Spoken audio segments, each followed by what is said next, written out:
नमस्कार, Karnal fast news पर आपका स्वागत है। मैं पलविंदर सिंह सग्गू। जिस तरह लगातार हरियाणा में सर्दी का प्रकोप जारी है और लगातार सर्दी बढ़ती जा रही है, इसको लेकर पशुधन को बचाने के लिए क्या क्या एहतियात रखने चाहिए, इसके लिए हमें आज एनडीआर के डायरेक्टर डॉक्टर धीर सिंह ने जानकारी दी। देखें तस्वीरें, क्या कहा उन्होंने, पशुओं को किस तरह सर्दी में बचाया जा सकता है। ये करनी है वही पशुओं के लिए करनी है, बिल्कुल सिंपल।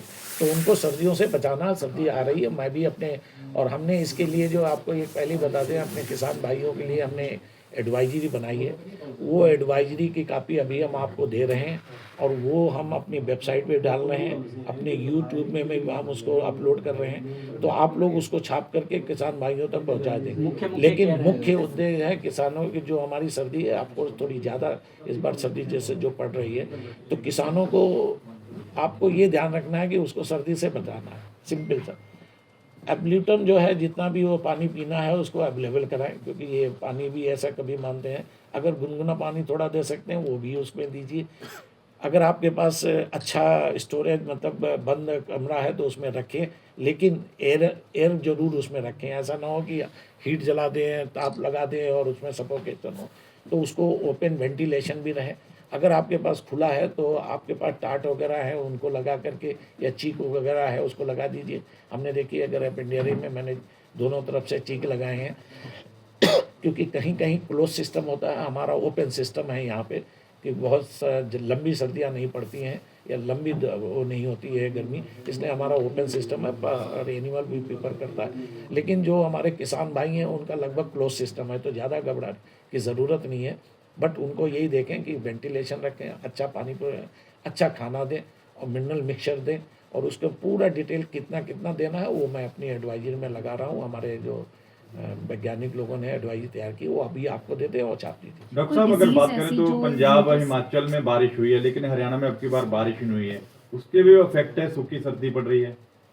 नहीं, तो वो किस अलग अलग फसल के लिए अलग अलग फसल के लिए मैं बात कर रहा हूँ, पशुओं को लेकर। नहीं, पशुओं के लिए तो इसमें सर्दी कोल्ड टेम्परेचर से डायरेक्ट है, सूखी और गर्मी को कोई ऐसा ज़्यादा इसमें इफेक्ट नहीं है। हाँ, ये ज़रूर होती है जहाँ नमी होती है वहाँ इन्फेक्शन के चांसेस ज़्यादा होते हैं इनवायरेबली, वो हमारे लिए भी होती है। आपको पता होगा जहाँ पे बहुत ज़्यादा मॉइस्चर जब होता है तो उसमें कहते हैं कि ड्राई में उतना इन्फेक्शन के कम चांसेस रहते हैं, लेकिन ड्राई की अलग चीज़ होती है, उसमें इतना वो इन्फेक्शन की प्रॉब्लम नहीं होती।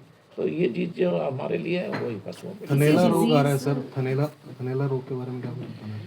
देखिए, थनैला रोग तो ये एक वो कहते हैं ना कि जैसे हम लोग होते हैं जो बहुत ज़्यादा जो एनिमल दुधारू होते हैं उनमें थोड़ी समस्या होती है, और थनैला के लिए मेरा तो एक ही सुझाव रहेगा किसान भाइयों के लिए कि उसकी केवल रख रखाव में ध्यान रखें। दूध देने के बाद तुरंत उसको बैठने न दें, क्योंकि उसके जो उसके थन के होती हैं, उसके जो है थोड़ा खुले होते हैं, ओपन होते हैं, तो उसको अच्छे से धुल करके और थोड़ी देर बैठने ना दें बस। और ज़्यादा इसमें और बहुत सारे सोल्यूशन डिप लोग भी बनाए हैं, लेकिन मेरा मानना है अच्छे से क्लीन करके थोड़ी देर एनिमल को वो करने दें, और जब उसका थन देख सकें और जब सिकुड़ जाए तो उसमें आराम से छोड़ दें, ऐसी कोई प्रॉब्लम नहीं है।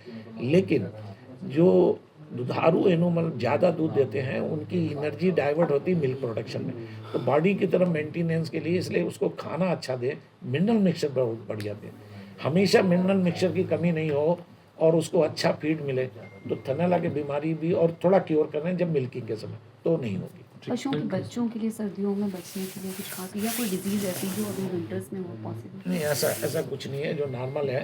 कोल्ड मैंने आपको बताया, एनिमल में और हमारे में कोई ज़्यादा नहीं। जैसे हम अपने को प्रोटेक्ट करते हैं, अपने बच्चों को प्रोटेक्ट करते हैं, बच्चों को थोड़ा ज़्यादा प्रोटेक्ट करते हैं, वैसे उनका भी काम करना। सर्दी में बढ़ जाती है दूध की मात्रा ज़्यादा, कुछ गर्मी में? नहीं, देखिए, सर्दी हो या गर्मी हो, जो एक स्ट्रेस होता है वो स्ट्रेस दोनों में होता है, तो दूध घटता भी है। और अगर नॉर्मल टेम्परेचर कोल्ड में, जैसे हमारी पेशेंट बहुत ज़्यादा सर्दी होगी, हमारी पेशेंसी कम होती है, कांपने लगे तो काम क्या करेंगे, उसी तरह एनिमल में तो स्ट्रेस चाहे कोल्ड हो या हो, तो दूध की कभी बढ़ती भी है घटती है, ऑप्टिमम टेम्परेचर होना चाहिए जिससे के लिए वो, जैसे हमारा आप जो एसी है, एसी को अभी आज की डेट में एसी चला दीजिए और वो कर दीजिए, प्रॉब्लम होगी।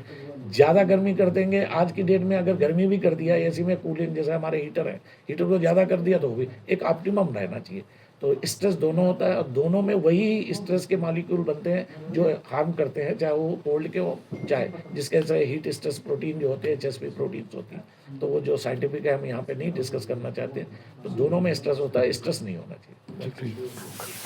धन्यवाद।